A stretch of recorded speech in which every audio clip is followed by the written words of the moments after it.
Hi friends. ఇప్పుడు మనం చెప్పుకునేది ఏంటంటే retail banking module B unit number 10, that is credit and debit cards. It is a small topic అనుకోండి. అయినప్పటికీ కూడా దీంట్లో కొన్ని important points I already put in red mark. So అవి మీకు ఎగ్జామ్ పాయింట్ ఆఫ్ వ్యూలో important. Let us start. Credit cards అంటే you know very well. Credit cards and the credit card is a plastic of money with a preset limits based on that credit scores of the customer and can be used across merchant establishments for payment of purchases and in ATM for withdrawal of cash. ఇది very simple topic అనుకోండి. Credit card గురించి చెప్పకపోతే preset limits అంటాం. ప్రతి card కూడా limits అనేది fix అవుతాం. ఇది depending upon that income groups అనుకోండి and credit score, CIBIL score basis మీద కూడా మనం ఆ లిమిట్స్ అనేది ఫిక్స్ చేస్తాం. ఇది ఇన్కమే వాళ్ళకి క్రైటీరియా. నెక్స్ట్ ఏంటంటే ఇది ఏంటంటే we can use this one merchant points దగ్గర, మర్చెంట్ ఎస్టాబ్లిష్మెంట్ దగ్గర we can make use of this for payment of any purchases. ఇంకోటి ఏంటంటే క్యాష్ విత్డ్రా చేసుకోవాలన్నా కూడా ఏటీఎంస్ నుంచి విత్డ్రా చేసుకోవాలి. Of course subject to some limits fixed. Next the operational process of a credit card starts.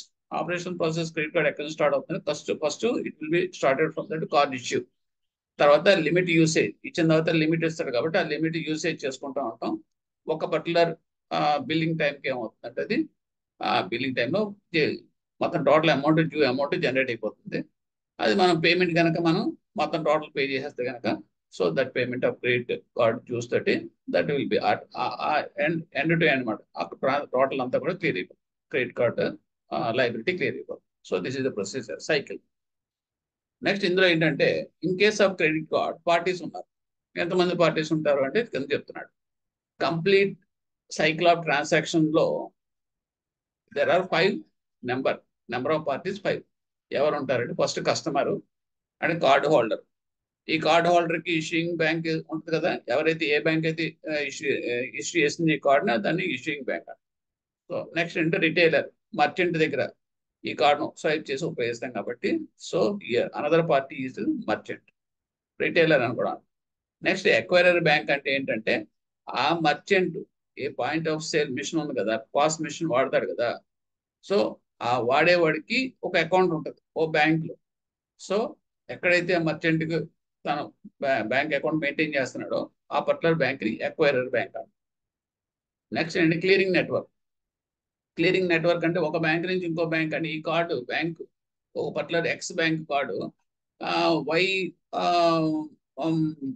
That is machine అంటే POS machine plus merchant acquirer bank ద్వారా ఉపయోగిస్తున్నాం కాబట్టి ఈ రెండింటిని మీకు వాట్ ఈస్ ఇంటర్ఫేస్ ద్వారా కనెక్ట్ చేసి పేమెంట్ సెటిల్ చేసి అనే ప్రాసెస్ మనం నెట్వర్క్ అంటాం, క్లియరింగ్ నెట్వర్క్ అంటాం. సో ఆ నెట్వర్క్ కూడా ఇందులో ఒక భాగం. This is one of the party because దీని సర్వీస్ ప్రొవైడర్స్ అంటాం out side. This is also one party. So total గా మీకు ఎంతమంది వస్తారంటే 5 మెంబర్స్ ఉంటారు. ఓకే, ఇది కూడా important. Next banks issue different types of cards. ఎలాగంటే targeted volumes and business objects after proper screening of the applicants, arriving at the credit score and issuing of the relevant and matching of the credit score with fixing of the appropriate limit. ఇందాక income sources బట్టి okay ఆ customer income sources బట్టి వాడు next that వాళ్ళ యొక్క credit స్కోర్ని బట్టి different types of cards ఉంటాయి వాళ్ళకి. Levels limits with different limits అవి విచ్ ఎవర్ ఈజ్ అప్రాప్రియేటెడ్ గా మనం ఆఫర్ చేస్తాం వాళ్ళకి కస్టమర్స్ కి.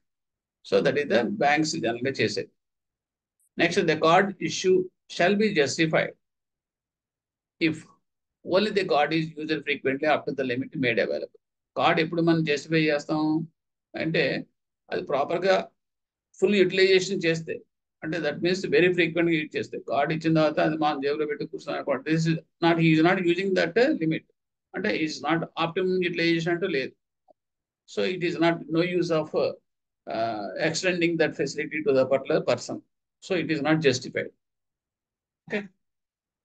So the payments made by the customer for credit card usage are that deciders for revenue generation. ఎవరైతే payments ఎక్కువ చేస్తుంటారో ఈ క్రెడిట్ కార్డ్ యూసేజ్ ద్వారా, సో వాళ్ళు యూజ్ చేసేవాళ్ళు అంటే దాన్ని బట్టి they are that revenue generators, deciders for revenue generation. Revenue generation అంటే రెవెన్యూ వస్తుంది. ఈ కార్డ్స్ ఈ పేమెంట్స్ వల్ల అటు బ్యాంక్ కొంత ఫీజు రూపంలోనూ తర్వాత ఇతర ఇంట్రెస్ట్ రూపంలో ఇన్కమ్ వస్తుంది. సో ఇన్కమ్ ఎప్పుడు వస్తుంది? కార్డ్ అనేది ఎక్కువ యూజ్ చేయాలి. ఓకే, యూజ్ చేయాలంటే full utilisation of the limits ఇందాక చెప్పాను జస్టిఫైడ్. అలా జస్టిఫై చేయగలిగితే కనుక full utilisation of the limits జరిగినప్పుడు ఆటోమేటిక్గా బ్యాంక్కి అది ఇన్కమ్ రెవెన్యూ జనరేషన్ కింద వస్తుంది అన్నమాట. ఇది source of income. Next, the payment may be made one time or in installment subject to minimum payment due every month. Payment అనేది డ్యూ అమౌంట్ ఉంటుంది. వాడు వాడుకుంటాడు పర్చేజ్ పాయింట్ ఆఫ్ సేల్ దగ్గర కానీ ఎక్కడ వాడుకుంటాడు, పర్చేజ్ దగ్గర వాడుకున్నప్పుడు ఆ లిమిట్ అనేది యూటిలైజ్ అవుతుంది. యూటిలైజ్ అయినప్పుడు ఏమవుతుంది? ఆ డ్యూ డేట్కి అది బిల్లింగ్ అయిపోయిన తర్వాత డ్యూ అమౌంట్ ఉంటుంది చూడండి. ఆ డ్యూ అమౌంట్ ఒక ఇన్స్టాల్మెంట్ వన్ టైంలో కట్టేయచ్చు. లేదనుకుంటే that can be done make payment by way of EMI. ఇన్స్టాల్మెంట్స్లో కూడా కట్టవచ్చు. Okay, this facility is there. Subject to minimum payment due every month. అది కూడా మినిమం అమౌంట్ అనేది ఉంటుంది. అది నెక్స్ట్ దాంట్లో వస్తుంది. ఆ పేమెంట్ పే చేస్తూ ఈ రకమైన ఫెసిలిటీతో వన్ టైం కానీ ఇన్స్టాల్మెంట్స్లో కానీ he can continue. Next, more the credit limit is used, more will be the revenue, but it is subject to payment without defaults and delimitations. ఇక్కడ ఏంటంటే బ్యాంకింగ్ ఇన్కమ్ రావాలంటే కనుక ఎంత మ్యాక్సిమం లిమిట్ ఉపయోగించుకోగలిగితే రెవెన్యూ కూడా అంతలాగా ప్రపోర్షనేట్ గా banking వస్తుంది. కానీ సబ్జెక్ట్ ఏంటి ఇక్కడ కండిషన్ ఏంటంటే పేమెంట్ అనేది మీకు టైమ్లీ పేమెంట్ అవ్వాలంటే డిఫాల్ట్ కాకూడదు. అది జరగకూడదు. అది జరిగితే మళ్ళీ ఎన్పిఎస్ లోకి వెళ్ళిపోతుంది. Next, banks issue different types of cards. అవి ఏంటంటే classic, silver, gold, platinum, titanium etcetera. ఇవన్నీ డిఫరెంట్ టైప్స్ పేర్లువి. దానికి లిమిట్స్ కూడా అలాగే మనం ఫిక్స్ చేస్తారు. So these are the various different types of the cards. In collaboration with the card issuers, the Visa, MasterCard, and the RuPay, and they maintain do it in two ways. That means proprietary cards and the co-branded cards. ఇక్కడ ఏంటంటే visa, Master card, RuPay ఇవన్నీ ఏంటంటే service providers. Service provider అంటే so they have a infrastructure. అంటే electronical గా మీకు infrastructure ఉంటుంది. They will maintain servers, they will have interfaces. ఒక బ్యాంక్ నుంచి సర్వర్కి ఇంకో బ్యాంక్ సర్వర్కి కనెక్ట్ చేసే ఎక్విప్మెంట్, మోడెమ్స్, రోటర్స్ ఇవన్నీ కూడా వాళ్ళు కలిగి ఉంటారు అన్నమాట. సో దాంతో ఏమవుతుందంటే ఒకళ్ళ డేటా ఇంకోళ్ళు యాక్సెస్ చేసి పేమెంట్స్, సెటిల్మెంట్స్ అన్ని కూడా వీళ్ళ ద్వారా జరుగుతూ ఉంటాయి. వాళ్ళు ఏంటి థర్డ్ పార్టీస్ అంటాం, సర్వీస్ ప్రొవైడర్స్ అని కూడా అంటాం. ఆ సర్వీస్ ప్రొవైడర్స్లో వీళ్ళని visa, Master card and RuPay అంటాం. వీసా, మాస్టర్ కార్డ్ అనేది abroad, out side our country, foreign ఇవన్నీ కూడా అదర్ కంట్రీస్. రూపే అనేది మనం సొంతంగా డిజైన్ చేసుకున్న సర్వీస్ ప్రొవైడర్ అంటాడు. ఓకే, లేకపోతే ఇవన్నీ ఏంటని అడుగుతారు. Visa, Master card, service. RuPay అనేది అంటే సర్వీస్ ప్రొవైడర్స్ అని గుర్తుపెట్టుకోండి.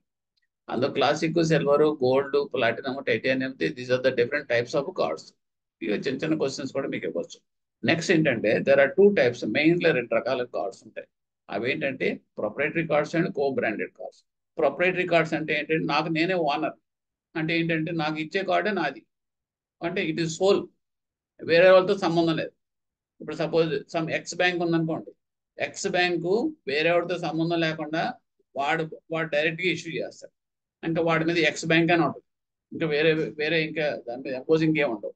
కానీ కో బ్రాండెడ్ కార్డ్స్ ఏంటంటే వాడు ఇంకో ఇద్దరు కలిసి జాయింట్గా చేసుకుంటారు. అంటే ఒక రకంగా మార్కెటింగ్ ఫెసిలిటీ. ఇది ఎక్కడ వస్తుందంటే మీకు కో బ్రాండెడ్ కార్డ్స్ అనేది ఇప్పుడు మీరు ఎప్పుడైనా సరే మీకు ఫ్లిప్కార్ట్ తర్వాత అమెజాన్లోకి వెళ్ళినప్పుడు ఓకే, వాడు ఏం చేస్తాడంటే 2-3 బ్యాంక్స్ యాక్సెప్ట్ చేస్తాడు. ఓకే, పలానా హెచ్డిఎఫ్సి కార్డ్ అయితే కనుక మీకు బైబ్యాక్ ఉంటుంది, 5% క్యాష్ బ్యాక్ ఉంటుంది, లేదంటే డిస్కౌంట్ ఉంటాయి, పాయింట్లు ఉంటాయి, ఇలా రకంగా చేస్తుంటారు. సో ఇవన్నీ వాడి మార్కెట్ ప్రమోషన్ కోసం వీడి మార్కెట్ ప్రమోషన్ కోసం వాడి మీద డిపెండ్ అయ్యి ఇద్దరు కలిపి చేసుకుంటారు. కో పైలట్ ఎలాగో co branded, they will sale together. Okay, అంటే ఒక బ్రాండ్ని ఇంకోడు మార్కెట్ చేసుకుంటాం. So that is about the co branded.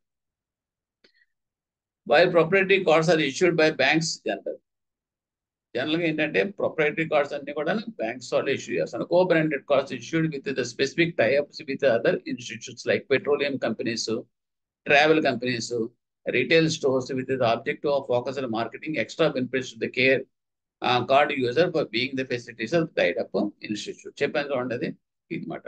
And coordination ఇద్దరితో మధ్య కలిపి చేసుకుంటాం, కో బ్రాండెడ్ అంటే అది. Next, NPCA offers RuPay credit card, RuPay debit card, RuPay prepaid card and RuPay global card. NPCA అనేది national payment corporation of India. First abbreviation మీకు తెలియాలి. వాళ్ళు మెయిన్గా మనకి చేసేది ఏంటంటే, మన ఇండియాలో ఇది సెపరేట్ ఎస్టాబ్లిష్మెంట్ స్టార్ట్ చేసి పడింది. ఇది చేసే ఫంక్షనింగ్ ఏంటంటే, mobile banking, internet banking, servers maintenance అన్ని కూడా వీళ్ళే చూస్తూ ఉంటారు. చూస్తూ కార్డ్స్ కూడా వీళ్ళే చూస్తారు. ఎందుకంటే అందరూ వాళ్ళు చూసే కార్డ్స్ 4 కార్డ్స్ కూడా వీళ్ళే హ్యాండిల్ చేస్తారు, ఆఫర్ చేస్తారు. అదంటే RuPay credit card and RuPay debit card,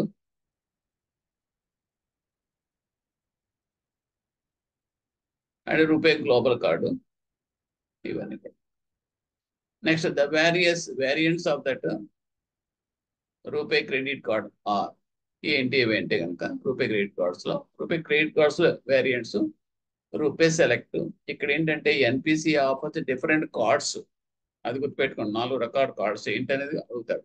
credit card, debit card, prepaid card, global card. అవి 4 బేసికల్ గా ఆఫర్ చేసే కార్డ్స్. అలా కాకుండా క్రెడిట్ కార్డులో రకాలు ఏంటని అడిగితే కనుక మళ్ళీ RuPay select, RuPay platinum, RuPay classic. ఇవి కూడా 3 వేరియంట్స్.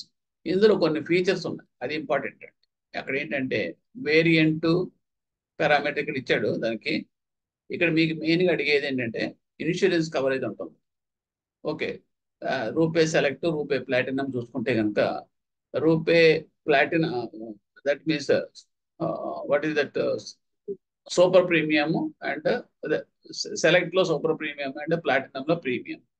ఇందులో ఏంటంటే ఇన్సూరెన్స్ ఉంటుంది. ఇన్సూరెన్స్ అంటే life insurance or permanent, that mean permanent డిజేబిలిటీకి అటుగా. దానికి 10 lakhs for loss of life or permanent డిజేబిలిటీకి కవరేజ్ ఉంది. ఎక్కడ సెలెక్ట్ రూపే సెలెక్ట్ లో సూపర్ ప్రీమియం. అలాగే ప్లాటినంలో అయితే కనుక 2 lakhs or for loss of life or permanent disability, అది ఇన్సూరెన్స్ కవరేజ్ ఉంది ఆ card holder, credit card holder. ఇది ఒకటి ఇంపార్టెంట్. నెక్స్ట్ ఇంకేంటంటే ఈ ఫ్యూయల్ సర్వీస్ ఛార్జ్ ఎవరు అన్ని కూడా అది ఇంపార్టెంట్ కాదు, చూసుకోండి, అది it's not a problem. Mainly the possibility of coverage of అనేది ఇన్సూరెన్స్ లో వస్తున్నారు. ఇది చాలా చాలా ఇంపార్టెంట్, గుర్తుపెట్టుకోండి. Next, RuPay is the first of its kind global payment network of India with wide acceptance of ATMs, POS devices and e-commerce websites across India. RuPay అనేది మన ఇండియాలో సొంతంగా తయారు చేసుకున్న సర్వీస్ ఫెసిలిటీ. ఇదివరకు అప్పటిదాకా కూడా మనం ఏంటి బయట వాళ్ళ మీద డిపెండ్ అయ్యాం. ఎవరంటే యూరో, వీసా, మాస్టరు, వాళ్ళు ఎంత ఛార్జెస్ అడిగితే అంత ఛార్జెస్ ఇవ్వాల్సిన పరిస్థితి. ఎందుకంటే మన దగ్గర ఇన్ఫ్రాస్ట్రక్చర్ లేదు కాబట్టి. తర్వాత ఏంటంటే ఫీజు అన్ని లోడ్ అయిపోయి మన మర్చెంట్స్ దగ్గర మనం ఎక్కువ చేయడంతో మన వాళ్ళకి డిస్కరేజ్ చేసినట్టు ఉంది. కాబట్టి డిజిటలైజేషన్ వచ్చిన తర్వాత అది ఒక 10-15 years బ్యాక్ ఎన్పిసిఏకి అసైన్మెంట్ ఇచ్చేసారు, కార్డ్స్ కూడా మీరే తయారు చేయండి అని చెప్పేసి ఇవ్వడంతో now we came with this RuPay card. Okay, so it is the global payment network of India. Now it is extended to that entire world also. అంటే ఏంటంటే ఈ రూపే వాళ్ళు ఏం చేస్తున్నారంటే అవుట్ సైడ్ కూడా అదర్ కంట్రీస్ లో కూడా అది యాక్సెప్టబుల్ గా ఉండేలాగా వాళ్ళు డిజైన్ చేశారు. Banks advise the credit card users about the terms and conditions of the credit card usage and the standard terms used by the payment mechanisms. Okay, ఇది advise చేస్తుంది. వాళ్ళతో పాటు ప్రతి కార్డ్ ఇష్యూతో పాటు వాళ్ళ రైటప్, తర్వాత వాళ్ళ టర్మ్స్ అండ్ కండిషన్స్, వాళ్ళు ఇచ్చే ఫెసిలిటీస్ అన్నీ ఉంటాయి అందులో. నెక్స్ట్, దీస్ టర్మ్స్ లైక్ ఏంటి టర్మ్స్ అండ్ కండిషన్స్ అంటే annual fee, minimum payment amount ఎంత, అది 5% 3% అనేది అందులో స్పెసిఫిక్ గా ఉంటుంది. అమౌంట్ టోటల్ గా మీకు డ్యూ అయిపోయింది 30,000 అనుకోండి బిల్ పేమెంట్ కి. సో 30,000 మీరు పే చేయగలరు, మినిమం అమౌంట్ ఎంత పే చేయాలి అది చెప్తాడు. 5% 3% అని, అవన్నీ కూడా టర్మ్స్ అండ్ కండిషన్స్ లో ఉంటాయి. అలాగే next annual fee, maintenance cost. Okay, because you are using this entire infrastructure of this credit card structure కాబట్టి దానికి కొంత ఫీజు నామినల్ గా కలెక్ట్ చేస్తారు. తర్వాత క్రెడిట్ లిమిట్ అనేది ఫిక్స్ చేస్తారు depending upon your income. Next EMI payments structure ఎలా ఉంటుంది, టర్మ్స్ అండ్ కండిషన్స్, ఇంట్రెస్ట్ ఎంత, ఏ రకంగా ఛార్జ్ చేస్తారు interest, method of interest calculation ఏంటి, పెనాల్టీస్ ఏంటి, ఇవన్నీ కూడా టర్మ్స్ అండ్ కండిషన్స్ క్లియర్గా ఉంటాయి credit card payment system implementation అప్పుడు. మీ ప్రాస్పెక్టస్ కింద ప్రతి కార్డుతో పాటు ఇది పంపిస్తారు, చిన్న బుక్ లాంటిది. Next eligibility for credit card. Credit card eligibility ఏంటంటే 18 years మైనర్స్ కి మన credit cards clear. Next compliance of KYC ఎక్కడైనా సరే కేవైసీ ఇస్ కంపల్సరీ మ్యాండేట్, అవన్నీ ఫుల్ఫిల్ అవ్వాల్సిందే. నెక్స్ట్ regular source of income to repay one's credit card bills whether salaried or self employed. So regular source of income అనేది కంపల్సరీగా ఉంటుంది. అందుగురించి మనం ఏం చేస్తామంటే దానికి ప్రూఫ్, ఇన్కమ్ సోర్స్ ప్రూఫ్ ఉంటేనే మనం క్రెడిట్ కార్డ్స్ అనేది ఇస్తారు బ్యాంక్ వాళ్ళు, లేదండి కనుక ఎవరు. ఓకే, మరి అందు గురించి మన అగ్రికల్చర్ ఫార్మర్స్ కూడా మనం ఇవ్వలేం ఈ కార్డ్స్. దానికి మళ్ళీ సెపరేట్ కార్డ్, భారత్ కార్డ్ అని చెప్పేసి వాళ్ళు తక్కువ లిమిట్ తోటి ఇస్తున్నారు అనుకోండి, అది వేరే విషయం. Next a good credit history, వాడికి మంచి ట్రాక్ రికార్డ్ ఉండాలి. ఓకే, తర్వాత ఛార్జెస్ ఏమంటే ఫైనాన్షియల్ ఛార్జెస్ ఇందాక అనుకున్నాం చూడండి, యాన్యువల్ మెయింటెనెన్స్ ఛార్జెస్ ఉంటుంది, యాన్యువల్ ఫీజ్ అని, తర్వాత interest corrections, over due penalties, ఇవన్నీ చూడండి, అవన్నీ కమింగ్ అంటారు దట్ ఫైనాన్షియల్ ఛార్జెస్ లో వస్తాయి. ఓకే, నెక్స్ట్ ఇల్లుస్ట్రేషన్ కింద చిన్న ఎగ్జాంపుల్ మీకు ఇచ్చాడు, ఈ కేస్ స్టడీస్ కూడా రావచ్చు. అందులో ఏంటంటే balance out standing statement date, అంటే మీకు బిల్ జనరేట్ అయిపోయింది. ఓకే, ఫైనల్ గా మీకు ఆ టైంకి బిల్లు మీకు కట్టాల్సిన బిల్లు 20,000. ఓకే, సో ఇక్కడ balance is not paid on due date. మీరు కనుక డ్యూ డేట్ కనుక మీరు పే చేయలేదు అనుకో, చేయకపోతే ఏమవుతుంది, ఇంట్రెస్ట్ 3.5% పెర్ యానం అని చెప్పాడు వాడు. ఏది ప్రాస్పెక్ట్ లో టర్మ్స్ అండ్ కండిషన్స్ లో మీకు ఉన్నాయి. అటువంటిప్పుడు మీకు ఎంత పడుతుంది అనేది calculation. Daily interest charge for the above balance is 20,000 into 3.5% into 12 months divided by 365 is equal to 23 rupees 1 paise per day. Interest ఎంత అవుతుంది if you are not paid on due date for this 20,000. Okay, so ఇప్పుడు ఆ రకంగా total interest payable by the next statement cycle, అంటే next billing date కి 30 days అనుకోండి, after 30 days అనుకోండి. అప్పుడు ఏమవుతుంది, ఈ 30 days కి మీరు పే చేయలేదు కాబట్టి ఇంట్రెస్ట్ అంతా కూడాను ఈ 3.5% చొప్పున. ఓకే, ఇది గుర్తుపెట్టుకోవాల్సిన చాలా చాలా ఇంపార్టెంట్. అంటే ఇంట్రెస్ట్ అనేది మంత్లీ ఇంట్రెస్ట్ అండి, per month, it is not annual. అందు గురించి ఇక్కడ మీకు 12 months అని చెప్పేసి మల్టిప్లై చేసి డివైడ్ బై 365 చేసాం. సో ఇక్కడ మీకు 23 rupees 1 paise ఇంటూ 30 days, నేను ఓవర్ డ్యూ 30 days పాటు అలా కంటిన్యూ అయింది కదా, అందు గురించి 690 rupees 41 paise plus GST tax. So this is the way interest will be calculated if you are not paid that amount by time, in time. అంటే due date కట్టకపోతే. It is a good illustration, you may expect one case study రూపం రావచ్చు. Next minimum amount ఎలా charge చేస్తాం, ఇందాక అనుకున్నాం కదండి. జనరల్గా ఏంటంటే 5% of the statement out standing 20,000 ఉంది. సో 20,000 లో 5% అనుకోండి, అంటే 1,000 రూపాయలు మీకు కడితే సరిపోతుంది. అలా or sum total of all instalments billed, interest, fees, other charges, amount that is over limit or the limit and 1% of the principal. ఇదంతా కలిపి అమౌంట్ అయినా సరే. Or 250 rupees in case of default, or if the statement balance is less than 250, the entire outstanding amount has to be paid. అలాగా either this or this or this, ఏ రకంగా అయినా సరే minimum amount అనేది ఉంటుంది. But depending upon your bank, ఒక్కొక్క bank ఒక్కొక్క రకంగా follow అవుతూ ఉంటుంది. ఈ మినిమం అమౌంట్ డ్యూ అనేది ఎలాగనేది ఒక్కొక్క బ్యాంక్ ఒక్కొక్క రకంగా ఫాలో అవుతుంది. Okay, next maximum interest free period, interest without any interest how much, అంటే మినిమం అమౌంట్ కనుక మీరు కట్టేశారు అనుకోండి. ఓకే, కట్టేస్తే కనుక రిమైనింగ్ బ్యాలెన్స్ అందరికీ కూడా మీకు ఇంట్రెస్ట్ ఫ్రీ క్రెడిట్ లాంటిది మీకు సారీ పర్చేజ్ చేసిన దగ్గర నుంచి బిల్లింగ్ డేట్ వరకు, డ్యూ డేట్ వరకు మధ్యలో ఉన్న పీరియడ్ అంతా కూడా మీకు ఇంట్రెస్ట్ ఫ్రీ పీరియడ్ కింద వస్తుంది, ఇంట్రెస్ట్ ఫ్రీ క్రెడిట్ కింద వస్తుంది. సో అది క్రెడిట్ కార్డ్ యూజ్ చేసేదో తెలుస్తుంది. సపోజ్ బిల్లింగ్ డేట్ 20th అనుకోండి, ఓ మంత్లో 20th బిల్లింగ్ డేట్ అనుకోండి, ఆ due date of the payment next month 5th అనుకోండి. సో ఇప్పుడు ఏమవుతుంది, 20th బిల్లింగ్ అయిపోయింది, నేను 21st ఒక 10,000 పెట్టి పర్చేజ్ చేశాను అనుకోండి. సో పర్చేజ్ చేసిన 10,000 ఓకే నాకు నెక్స్ట్ మంత్ కాకుండా నెక్స్ట్ మంత్ 5th, అంటే నెక్స్ట్ మంత్ 20th బిల్లింగ్ అవుతుంది, డ్యూ డేట్ ఆ నెక్స్ట్ మంత్ 5th లోపల. అంటే ఏమవుతుంది, ఇక్కడ ఇది ఒక 10 days, నెక్స్ట్ మంత్ ఒక 30 days 40 days plus 5 days grace period ఉంది కాబట్టి బిల్ పేమెంట్ డ్యూకి 5, సో 45 days. సో ఇలాగ జనరల్గా ఏంటంటే 45-50 days నుంచి కిందకి తగ్గుద్ది కదా, మనం లేట్గా కనుక మనం పర్చేజ్ చేస్తే. అలాగా 20 days to 50 days రేంజ్లో మీకు ఇంట్రెస్ట్ ఫ్రీ అనేది మనకు పీరియడ్ అనేది అవైలబుల్గా ఉంటుంది if we make use of this credit card. Annualised percentage rate అంటే ఏంటి? ఏపీఆర్. చాలా చాలా ఇంపార్టెంట్ ఇది. ఈ ప్రతి ప్రాస్పెక్ట్ లో టర్మ్స్ అండ్ కండిషన్స్ లో క్రెడిట్ కార్డ్ ఇష్యూ చేసేటప్పుడే ఆ ఇష్యూయింగ్ బ్యాంక్ ఇది చెప్తుంది ఏపీఆర్ ఎంత అనేది. సో ఇక్కడ మీకు ఒక కేస్ స్టడీస్ ఇచ్చాడు. అదేంటంటే monthly retail interest of 3.5% per annum. Okay, ఈ annualised to arrive at APR of, ఇది కనుక ఇది పెర్ మంత్. సో యాన్యువలైజ్ చేస్తే కనుక రేట్ ఆఫ్ ఇంట్రెస్ట్ ఎంత అవుతుందంటే ఇంటూ 12 పెట్టి మల్టిప్లై చేయండి, అప్పుడు ఏమవుతుంది? 37.20%. అంటే ఎంత పడుతుంది మీకు rate of interest. Cash transactions will attract and interest rate of 3.49%. అంటే ఏపీఆర్ ఎంత అవుతుందంటే ఇంటూ 12 వేసుకుంటే 41.88. సో ఈ సింపుల్ ఆన్సర్స్ ఇవన్నీ. Interest rate for retail transactions is variable and will vary from 2.49%. దాని ఏపీఆర్ ఎంత అండ్ టు 3.49 బట్ ఎంత.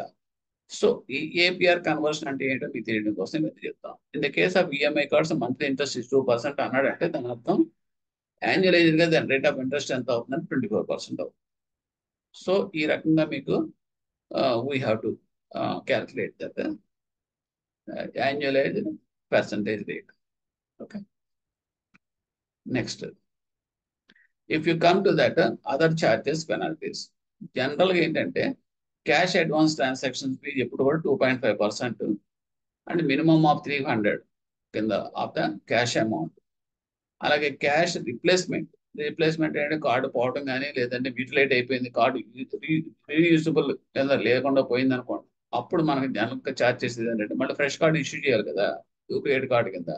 దానికి బ్యాంక్స్ ఎలా ఛార్జ్ చేస్తాయంటే 100 నుంచి 250 రూపీస్ వరకు ఛార్జ్ చేస్తారు డిపెండింగ్ అపాన్ ద కార్డ్. ఎందుకంటే 100 ఈ డిపెండింగ్ ఆఫ్ ద కార్డ్ అంటే we are having 3 types of cards అనుకున్నాం కదా, ఒకటి ప్లాటినం అని రకరకాల కార్డ్స్ ఉంటాయి కదా. సో ఆ కార్డ్స్ని బట్టి ఇది vary charges. So 100 to 250. Overdue penalty and late payment fees అనేది 15% of the total amount. So అది ఎంత అంటే మినిమం 350, మ్యాక్సిమం 750. అలాగే overdue it is clear. I think late payment fees అంటే పెనాల్టీ మాట. ఓవర్ డ్యూ అమౌంట్ అంటే కొంత కొంత మినిమం కడతాము, మినిమం అమౌంట్ కట్టిన తర్వాత మిగతా అమౌంట్ కట్టకుండా నెక్స్ట్ మంత్ కట్టుకుంటాం అనుకుంటే అది ఓవర్ డ్యూ అమౌంట్ కింద లెక్క. Because it is already permitted, but subject to we have to pay interest on that or penalty, whatever it is. Next, over limit penalty అనేటప్పటికి 600 and check return dishonor fees అయితే కనుక that is 500. So ఇవన్నీ కూడా just mind లో పెట్టుకోండి. Subject because it is coming from that book కాబట్టి there may be a chance of getting questions from this area also. Next, Bharat QR. Bharat QR is integrated with BHIM. ఇది ఒకటి important. Okay, UPI అంటే ఏంటి అడుగుతాడు. Unified payment interface. Credentials from September 2000. It is used ఎవరికి ఉపయోగిస్తాడు ఈ Bharat card అంటే P2P అంటే person to person are P2M person to merchant transactions using virtual payment address VPI అంటాం. విపిఐ అంటే ఏంటంటే అదొకటి వర్చువల్ పేమెంట్ అడ్రస్. సో ఈ P2P అండ్ P2M ట్రాన్సాక్షన్స్ కి make use of this virtual payment address basis మీద జరుగుతాయి. Next and parties of QR code payment system ఎవరు ఉంటారంటే ఇద్దరు ఉంటారు, ఎక్వైరరు, ఇష్యూయర్ అండ్ ఎన్పిసిఐ. ఎక్వైరర్ అంటే ఏంటంటే merchant on boarding, merchant management and mobile app solutions. Acquire అంటే ఎవరైతే మనం మర్చెంట్ ట్రాన్సాక్షన్ చేస్తామో అన్ని కూడా దాని రిలేటెడ్ అన్ని కూడా మీకు ఎక్వైరర్ అంటాం. ఇందాక కూడా చెప్పాం. ఇష్యూయర్ అనేటప్పటికి కన్జ్యూమర్, ఎవరంటే ఎవరైతే card what is that consumer కింద ఎవరి దగ్గర కార్డు ఉంటుందో ఎవరికైతే ఇష్యూ చేయబడిందో దాన్ని. So consumer onboarding or consumer mobile app solutions ఇవన్నీ. ట్రాన్సాక్షన్ ప్రాసెసింగ్ ఇంజిన్ అంతా చూసేది ఎవరంటే NPCI, National payment corporation of India. And transactions routing engine అంతా కూడా తానే చూస్తుంది. ఓకే, క్యూఆర్ అంటే ఏంటి? Quick response code. బికాజ్ మనం చూస్తున్నాం కదండి, ఫోన్ పే చేస్తున్నాం, ఆ ఇమేజ్ స్కాన్ చేస్తాం, that is called as QR. But అక్కడ మెయింటైన్ చేసిందంటే పేటిఎం వాళ్ళు, ఫోన్పే వాళ్ళు చేస్తున్నారు. భారత్ క్యూఆర్ కోడ్ కూడా they are maintaining separate. This everything అన్ని కూడా మీకు యూనిఫైడ్ పేమెంట్ ఇంటర్ఫేస్ ద్వారా జరుగుతున్నాయి, యూపీఐ అంటాం. Next we are coming to the features of Bharat QR ట్రాన్సాక్షన్కి వస్తే లో కాస్ట్ ఇన్ఫ్రాస్ట్రక్చర్ అండి. దాని కాస్ట్ ఏముంటుంది, ఏమి టైప్ చేయక్కల, just scan and pay, very hassle free. So low cost infrastructure and remote management of merchant and customers. ఎందుకంటే మీకు online payment చేస్తున్నాం కాబట్టి, సో మర్చెంట్ అండ్ కస్టమర్స్కి okay it is whatever ఎక్కడ ఢిల్లీలో ఉన్న మర్చెంట్ కూడా we can make payment from here. Okay, and customers కూడా ఫ్లెక్సిబుల్ ఇది.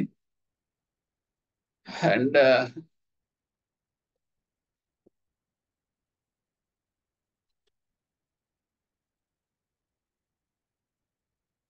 And interoperable QR code. Interoperable QR code అంటే ఇది ఇద్దరి మధ్యలో ఒక బ్రిడ్జ్ లా పనిచేస్తుంది. ఓకే, అంటే ఏంటంటే వాళ్ళకి వీళ్ళకి ఒక ఈజీ టూల్ కింద ఈ క్యూఆర్ కోడ్ అనేది చాలా ఈజీ, అంటే వితౌట్ ఎనీ ఆపరేషనల్ జంజాటం లేకుండా ఈజీగా జరిగే process. And push based transaction అంటే ఇక్కడ ఏం జరుగుతుందంటే just mostly this QR code లో, భారత్ క్యూఆర్ కోడ్ లో జరిగేది అంటే sending one way, just we are sending that remittances మనం పంపడం. సో ఎక్కడ నెఫ్ట్ ఏంటి, ఆర్టీజీఎస్ అన్ని కూడా పుష్ ట్రాన్సాక్షన్స్ అనండి, అంటే వన్ సైడ్ ఇటు వెళ్తా ఉంటాయి, ఇక్కడ నుంచి బయట పంపడమే పుష్. అలాగే క్యూఆర్ కోడ్ ఏంటంటే transmission and sending of money. So it is called the push అంటాం. Next, no need to store any charge slip copy by merchant. ఏం అవసరం లేదు, ఎందుకంటే మన హిస్టరీలోనే మనకు అన్నీ ఉంటాయి. క్యూఆర్ కోడ్ ఆపరేట్ చేసినప్పుడు, ఫోన్ పే చేసినప్పుడు చాలా ఈజీగా ఉంటుంది, తెలిసే ఉంటుంది. Okay, no need to store any charge slip అక్కర్లేదు దీనికి. అది ఎప్పుడు ఛార్జ్ స్లిప్ అంటే మనం కార్డు ఉపయోగిస్తున్నప్పుడు మనకి ఛార్జ్ స్లిప్ ఏమైనా తీసుకుంటాం. But when we are using the mobile, everything is in the mobile history. అలాగే ఇన్స్టెంట్ పేమెంట్ నోటిఫికేషన్, మన జరిగిన పేమెంట్ అయిపోయిందంటే క్యూఆర్ కోడ్ ఆటోమేటిక్గా మర్చెంట్కి, కన్స్యూమర్కి ఇద్దరికి కూడా మెసేజ్లు వెళ్ళిపోతాయి. ట్రాన్సాక్షన్ హిస్టరీ అనేది అందులోనే ఉంటుంది, కాబట్టి మేము ట్రాన్సాక్షన్ హిస్టరీలోకి వెళ్ళి ట్రాన్సాక్షన్ డీటెయిల్స్ మనం తీసుకుని దాన్ని will make use for our future reference. అలాగే non disclosure of the card details by consumer to merchant. ఇందులో మన సంబంధించిన డీటెయిల్స్ ఏమైనా మనం కన్స్యూమర్ మర్చెంట్కి మనం డిస్క్లోజ్ చేయాల్సిన అవసరం లేదు. జస్ట్ ఈ receive the payment, other things you should be silent. Okay, next debit cards. When you are coming to the debit cards, debit cards అంటే ఏటీఎం కార్డ్స్. ఇందులో ఏంటంటే వెరీ సింపుల్ కార్డ్స్ ఇవి. Credit cards అయితే కనుక it is credit limits, debit cards అయితే కనుక our own. దానికి ఏంటంటే మనం buy now pay later, it is the common tag of this credit cards. ఇది ఒకటి గుర్తుపెట్టు, ఇంపార్టెంట్ ఇది. అలాగే బై నౌ పే నౌ అంటే మన బ్యాలెన్స్ ఉంది, మనం పే చేస్తాం. మన ATM card, it is card ఇది. It is the tag of this debit card is this one, buy now pay. Next, important aspect of debit card is at the point of purchase itself, the payment is made directly from their account balance. Account balance ఉన్నప్పుడు automatic గా we can make payment. అందులో ఇంకే doubt ఏం లేదు. Okay, immediate also, instantaneous. Next, the details of the accounts are embedded in that debit card. మన account సంబంధించిన details అంత దానిగా ఉంటాయి. నెంబర్ ఏంటి, డెబిట్ కార్డ్ నెంబరు, తర్వాత ఎక్స్పైరీ డేటు, తర్వాత పేరు, name of that debit card holder, photo కూడా ఉంటాయి. ఇవన్నీ కూడా ఉంటాయి. Can be user for both merchant locations, pass machines దగ్గర చేయొచ్చు, అదంటే ఏటీఎం దగ్గర మనం డబ్బులు డ్రా చేసుకోవడం కూడా ఈ డెబిట్ కార్డ్స్ ఉపయోగపడతాయి. And just like it is simple ATM card. And debit cards issued account is open with SBI account ఉంటేనే మాత్రమే మనకి డెబిట్ కార్డ్ అనేది దానికి కనెక్ట్ అయి ఉంటుంది. ఎందుకంటే ఎస్బీఐ అకౌంట్ లో బ్యాలెన్స్ ఉంటేనే దీనికి యాక్టివేట్ అవుతుంది. ఓకే, డెబిట్ కార్డ్ అనేది, ఏటీఎం కార్డ్ అనేది. నెక్స్ట్ అదర్ కార్డ్స్ వచ్చేటప్పటికి a charge card allows customers to defer the cost of the purchases made on the card until the end of that payment cycle. Charge card అంటే ఏంటంటే మనం ఎంతైతే amount మనం ఖర్చు పెడతాం, we can just purchase చేసుకుని వెళ్ళిపోతాం. కానీ క్రెడిట్ కార్డుకి ఛార్జ్ కార్డుకి తేడా ఏంటంటే, క్రెడిట్ కార్డ్ అనేది మనం బిల్లింగ్ అయిపోయిన తర్వాత అది మనం పోస్ట్పోన్ చేసుకోవచ్చు. కొంత అమౌంట్, మినిమం అమౌంట్ కట్టి మనం ఇంట్రెస్ట్ పే చేసే కండిషన్ తోటి మనం నెక్స్ట్ మంత్కి పే చేయొచ్చు. కానీ ఛార్జ్ కార్డ్ అలా కాదు. అది మనం వన్స్ కనుక బిల్లింగ్ అయిపోయింది అనుకుంటే, ఫైనల్గా ఇంకా మనకు డ్యూ అమౌంట్ కనుక అరైవ్ అయిపోతే మాత్రం టోటల్ అమౌంట్ ఒకసారి కట్టేయాలి. అది నెక్స్ట్ ఏంటంటే, ఇందులో ఈ ఛార్జ్ కార్డులో ఛార్జ్ కార్డులో ఉన్నది ఏంటంటే కాస్ట్ ఆఫ్ పర్చేజెస్ బట్టి మనకి అంటే ఇది జనరల్గా మర్చెంట్ ట్రావెల్స్ కి తర్వాత ఎక్కువ వాళ్ళని ఎంకరేజ్ చేయడం కోసం ఈ కార్డ్స్ ఇస్తే ఇది ఎక్కువ యూజ్ చేస్తూ ఉంటే కనుక వాడు ఏం చేస్తాడంటే డిస్కౌంట్లు ఇవ్వడం, తర్వాత పర్చేజ్ కాస్ట్ తగ్గించడం, ఫీజు కలెక్షన్ తగ్గించి మారుస్తూ ఉంటాడు అనమాట. అంటే ఏంటంటే ద మోర్ ద ట్రాన్సాక్షన్స్ ఈ doing with this charge card, that issuer bank will give more benefits to this card holder. అది అక్కడ అంతేగాని ఫిక్స్డ్ గా ఎంత అమౌంట్ ఎంత ఛార్జ్ అనేది ఉండదు. Depending upon that number of transactions the fees will be changed. Prepaid card offers a service to the unbanked audience and act as an extension of that card market. Okay, ఇందులో ఏంటంటే bank సంబంధం ATM card అంటే it is connected to the bank. ఎందుకంటే bank లో balance ఉండాలి, SBI account ఉండాలి, దాని ప్రకారం వెళ్తా ఉంటుంది ATM card, debit card. But prepaid card అలా కాదు. And he will issue that cards and you can make use of that purchase and everything చేసుకోవచ్చు. బట్ ఆ end of that particular period మాత్రం మీకు బిల్లింగ్ వస్తే మాత్రం అది మాత్రం మీరు పే చేయాలి. And other prepaid debit cards are issued both in rupees for various domestic purpose and foreign exchange cards also pre-denominated for loaded in the cards for traveling abroad. అంటే కొన్ని ఈ ప్రీపెయిడ్ కార్డ్స్ లోని Indian rupees లోనూ ఉంటాయి, foreign exchange కూడా మీకు issue చేస్తారు. So we can make use of for foreign travel. Next, prepaid cards are issued by the banks, non banks against the value paid in advance by the card holder. And ఇది వేరు. This is prepaid cards are వేరు, this is charge cards are different. Okay, so prepaid cards అనేటప్పటికీ మనం ముందుగానే మనం pay చేసేస్తాం. So this is different. Okay, prepaid cards are issued by the bank and non banks against the value paid in advance. Suppose prepaid card అంటే just like it is electronic purse లాంటిది. అంటే మనం ఒక amount పెట్టుకుంటాం. ATM ఉందనుకోండి, ATM card is different. ATM కార్డులో మన ₹1,00,000 SBI account ఉందంటే ₹1,00,000 మనకి విత్డ్రా చేసుకునే స్కోప్ ఏటీఎం కార్డులో ఉంటుంది. ఓకే, ఇక్కడ ప్రీపెయిడ్ కార్డులో అలా కాదు. సపోజ్ ఎందుకంటే అది కనుక ఏటీఎం కార్డు మిస్యూజ్ అయింది అనుకోండి, అదే పోయి ఇంకోటి చేతికి వెళ్ళింది అనుకోండి, వాడు సైఫన్ చేసి మొత్తం డబ్బులను తీసే అవకాశం ఉంటుంది. ప్రీపెయిడ్ కార్డులో మనకి ఎంత అమౌంట్ అయితే మనం అందులో లోడ్ చేసుకుంటామో అంతవరకు మాత్రం పర్మిటెడ్. సపోజ్ ఏ మ్యారేజ్ ఫంక్షన్కి వెళ్తున్నాను, ఐ నీడ్ ఓన్లీ 10,000 అనుకోండి, so I will charge, so I will prepaid for that 10,000 only make use, just like our SIM card. మనం మొబైల్లో SIM card 100 rupees 200 rupees recharge card అలాగ వాడుకుంటాం. Same way that prepaid cards will be process.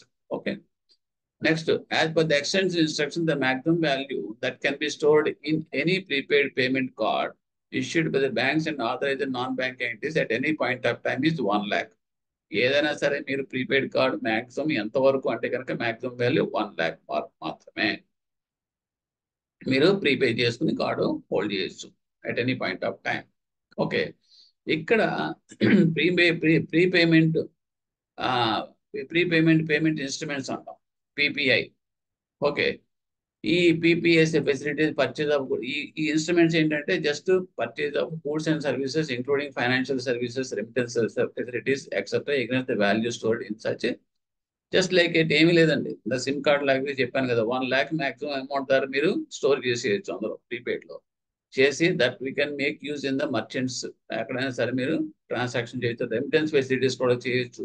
Okay, including financial services ఏదైనా మీరు చేయొచ్చు. Okay, so that is about that prepaid payment instrument features. Next, ఈ PPIs అంటే payment instruments లో 3 types ఉన్నాయి. ఒకటి closed systems PPIs, 2 semi closed systems PPIs and open system PPS. చాలా important. ఎందుకు చెప్తున్నానంటే ఇక్కడ క్లోజ్డ్ సిస్టమ్ పీపీఐ అంటే ఏంటి అంటే ఎవరు ఇష్యూ చేస్తారు ఫస్ట్ పీపీఎస్. ఈ closed system PPS are issued by that any entity. Okay, ఎందుకు ఇష్యూ చేస్తారంటే for purchase of goods and services from that entity. అంటే సమ్ ఎక్స్ అనేవాడు ఉన్నాడు అనుకోండి, వాడు ఒక మర్చెంట్. ఓకే, వాడు ఏం చేస్తాడంటే వాడే ఇష్యూ చేస్తాడు ప్రీపెయిడ్ పేమెంట్ ఇన్స్ట్రుమెంట్స్ వాడే ఇష్యూ చేస్తాడు. ఓకే, విత్ డిఫరెంట్ అమౌంట్ 50,000 10,000 20,000 అలాగా వాడు లోడ్ చేసి ఇస్తాడు. అది అప్ టు మాక్సిమం 1 lakh దాటి ఉండకూడదని ఆల్రెడీ చెప్పుకున్నాం. All PPS will be loaded up to only 1 lakh. ఆ పాయింట్ గుర్తుపెట్టుకోండి. నెక్స్ట్ క్లోజ్డ్ సిస్టమ్ పీపీఎస్ అనేటప్పటికి నేను చెప్పాను కదా ఇప్పుడే, అదేంటంటే that will be only entities, merchants మాత్రం ఇష్యూ చేస్తారు, పర్టికులర్ మర్చెంట్స్ మాత్రం.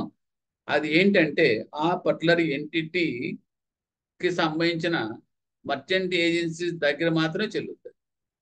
అంటే వేరే ఇంకా థర్డ్ పార్టీ దగ్గరికి పనికిరాదు. అర్థమవుతుందా మీకు? సో అందుగురించి it is called the closed అంట. ఆ పాయింట్ ఒకటి. నెక్స్ట్ ఇంకో పాయింట్ ఏంటంటే ఇక్కడ దీంట్లో క్యాష్ విత్డ్రాయల్స్ అనేది రావు. ఈ పర్టికులర్ క్లోజ్డ్ సిస్టమ్ పీపీఐస్ లో క్యాష్ విత్డ్రాయల్స్ అనేది నాట్ అలౌడ్. తర్వాత ఇంకొకటి ఏంటంటే ఒకవేళ కనుక దీంట్లో క్లియరింగ్ ఈ పేమెంట్ సిస్టమ్స్ ఉంటుంది. ఓకే, అంటే ఏంటంటే పేమెంట్ సిస్టమ్స్ అంటే మనం బయట చేసే పేమెంట్ సిస్టమ్స్, క్లీనింగ్ సిస్టమ్స్ అని అంటాం. ఇంట్లో కనుక operations of such instruments is not classified as payment systems అయితే కనుక, పేమెంట్ సిస్టమ్స్ అంటే ఇప్పుడు మేము చెప్తున్నాం ఒకటి point of sale purchases of goods and services, ఇంకొకటి ఏంటంటే వాట్ ఈస్ దట్ అనుకున్నాం కదా దట్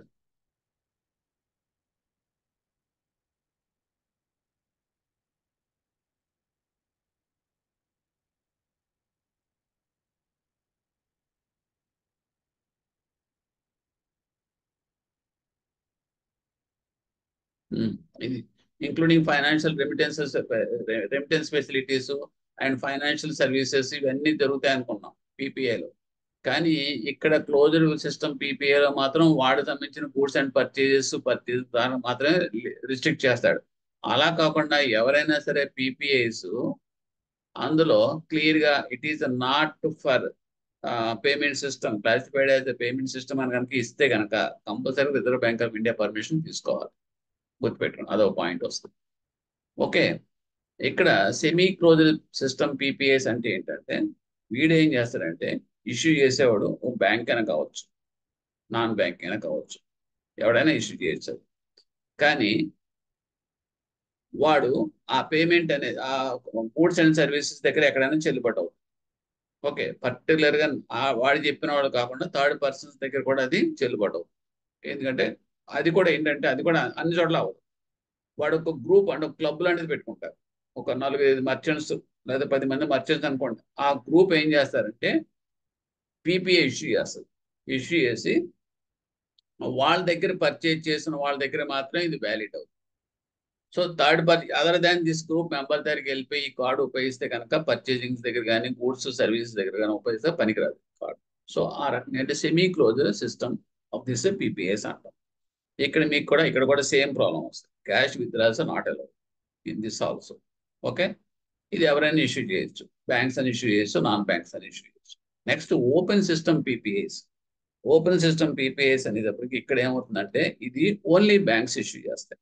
గుర్తుపెట్టుకోండి, ఓపెన్ సిస్టమ్ పీపీఎస్ అనేది ఓన్లీ బ్యాంక్స్ మాత్రం ఇష్యూ చేస్తాయి. అండ్ ఇది ఏ మర్చెంట్ దగ్గరైనా సరే ఇది వాడుకోవచ్చు. ఇక్కడ గ్రూప్ ఆఫ్ మర్చెంట్స్ అనేవి లేదు, ఎవరైనా ఎక్కడైనా సరే వాడుకోవచ్చు. అలాగే ఇంక్లూడింగ్ ఫైనాన్షియల్ సర్వీసెస్, ఆ తర్వాత రెమిటెన్సెస్ అన్ని చేసుకోవచ్చు. ఓకే, ఇక్కడ ఏంటంటే మాక్సిమం మీకు లిమిట్ ఇందులో అంటే షల్ నాట్ ఎక్సీడ్ 1 lakh. అది మాత్రం కంపల్సరీగా మాక్సిమం వాల్యూ 1 lakh దాటి మాత్రం చేయకూడదు. అది ఎప్పుడు ఎంత కాల పరిమితి అంటే 1 month. 1 month లో 1 lakh వాల్యూ దాటి మాత్రం ఏ ట్రాన్సాక్షన్స్ చేయడానికి లేదు, సీలింగ్ పెట్టేశారు. ఓకే, ఇక్కడ ఇది అనుకున్నాం. అలా కాకుండా ఇక్కడ బెనిఫిషరీస్ అనేది రిజిస్టర్ చేయాలి. ఈ ఓపెన్ సిస్టమ్ పీపీఎస్ లో మీరు ఫండ్స్ ట్రాన్స్ఫర్స్ కానీ ఏమైనా చేయదలుచుకుంటే కనుక బెనిఫిషరీస్ ని కంపల్సరీగా రిజిస్టర్ చేయాలి. రిజిస్టర్డ్ చేసిన బెనిఫిషరీస్ కి మాత్రమే మీరు పంపించుకోవాలంటే మాత్రం లిమిట్ 1 lakh. ఈయన అలా కాదు, రిజిస్టర్ చేసుకోలేదు, మేము డైరెక్ట్ గా మేము బెనిఫిషరీకి ఫోన్ నెంబర్ బేసిస్ మీద మేము పంపించుకుందాం అనుకుంటున్నారు అనుకోండి, అప్పుడు మాత్రం 10,000 ఇది సీలింగ్. సో ఇవన్నీ కూడా ఇంపార్టెంట్ పాయింట్స్ అని మీకు. సో కొంచెం కేర్ఫుల్ గా చూసుకోవాలి. నెక్స్ట్ ఏంటంటే ఇంకొకటి issuance loading and reloading of PPS వస్తే కనుక అంటే లోడింగ్ అంటే మనం ఈ పీపీఎస్ లోడ్ చేస్తారు కదా, లోడ్ చేసినప్పుడు ఒక పర్టికులర్ ఇన్స్టెన్స్ లో పర్ మంత్ 50,000 దాటి చేయడానికి. అంటే సపోజ్ జనవరి ఉందండి, జనవరిలో 50,000 చేశాడు. ఓకే, తర్వాత ఫిబ్రవరిలో ఇంకొక 50,000 చేసుకోండి. సో ఇంకా another 50,000, 1 lakh. So at any point of time ఈ షుడ్ నాట్ క్రాస్ 1 lakh కదా. సో ఇక్కడికి అది అయిపోయింది. ఓకే, అలా కాకుండా జనవరిలో వాడు చేసిన ఉపయోగం చేసుకున్నారు, ఫిబ్రవరికి వచ్చేటప్పటికి suppose if you want to ask ఒక 1 lakh లోడ్ చేసేయండి నా దాంట్లో అన్నారు అనుకోండి, అది చేయడానికి. ఎందుకంటే నీకు ఆ మంత్ లో లోడ్ చేసుకోవాల్సింది మాత్రం 50,000 ఆ మంత్ కోట. సో 50,000 మీకు లోడ్ అవుతుంది. సో నేను చెప్పిన ఎగ్జాంపుల్ ప్రకారం మీకు అండర్స్టాండ్ అయ్యి ఉంటారు. So per month maximum loading limit is 50,000 irrespective of your earlier balance in that. But overall balance should not cross 1 lakh at any point of time. Okay, so this is the final conclusion of that points in this. Okay, so ఈ రకంగా ఏంటంటే ఇది చూసుకోండి. లేకపోతే contact less cards, ఇందులో నేను రాయలేదు, మీకు చెప్పేస్తాను ఏదో పాయింట్. కాంట్రాక్ట్ లెస్ కార్డ్స్ లో అంటే ఏంటంటే you need not give that card to that merchant, ఇవ్వక్కర్లేదు. జస్ట్ మీకు అక్కడ దేని మీద పనిచేస్తుందంటే ఎన్ఎఫ్సి అంటాం, నియర్ ఫీల్డ్ కమ్యూనికేషన్. అంటే మీరు జస్ట్ అక్కడ తీసుకెళ్ళిన వెంటనే వైఫై సింబల్ కింద ఉంటుంది, జస్ట్ అక్కడ దగ్గర పెట్టిన వెంటనే అది డిటెక్ట్ చేస్తుంది. అంటే రేడియో ట్రాన్స్మిషన్ ఫ్రీక్వెన్సీ ద్వారా అది డిటెక్ట్ చేసి ఆటోమేటిక్గా మీ అకౌంట్లో ఉన్న బ్యాలెన్స్ డెబిట్ అయిపోతుంది. సో దిస్ ఇస్ కాల్డ్ అదే కాంటాక్ట్ లెస్ కార్డ్స్ అంటాం. ఈ కార్డ్స్ కి మీకు ఇచ్చే లిమిట్ ఆర్బీఐ దాని ప్రకారం మాక్సిమం 5,000 ఇది అప్పర్ లిమిట్. ఇండివిజువల్ బ్యాంక్స్ అది ఈ లోపల ఎంతైనా పెట్టుకోవచ్చు, 2,000 పెట్టుకోవచ్చు, 3,000 పెట్టుకోవచ్చు, but not more than 5,000. RBI permitted is 5,000. So అదొక పాయింట్ మీకు నోట్ చేసుకోవచ్చు in the case of contact less cards. Okay, and next ఇంకోటి ఏంటంటే ATMs, own bank, other banks. ఇప్పుడు నా సొంత సమ్ ఎక్స్ బ్యాంక్ అనుకోండి. సో నా బ్యాంకు ఏటీఎం దగ్గర నేను వాడుకోవాలంటే నాకు ఇచ్చే maximum per month transactions is 5. Okay, 5 transactions per month permitted. అలా కాదు, వేరే బ్యాంక్ దగ్గర నా కార్డ్ తోటి, నా బ్యాంక్ కార్డ్ తీసుకుని వేరే బ్యాంక్ తోటి నేను ఏటీఎం ఆపరేట్ చేద్దాం అనుకుంటే నాకుంటే ఏంటంటే that is total restricted transactions is 5 to 3. Okay, ఈ లిమిట్స్ కనుక దాటితే కనుక you will be charged of 5 rupees నుంచి 20 రూపీస్ దాకా ఆ లిమిట్ దాటినందుకు ఛార్జ్ చేస్తారు. సో ఈ పాయింట్స్ నేను గుర్తుపెట్టు. So with this I stop here. ఇంకా మిగతా ఏమైనా ఉంటే కనుక ఒకటి వచ్చిన మిస్లైనస్ అవి ఇంకా చూసుకోవాలి. Okay, thank you.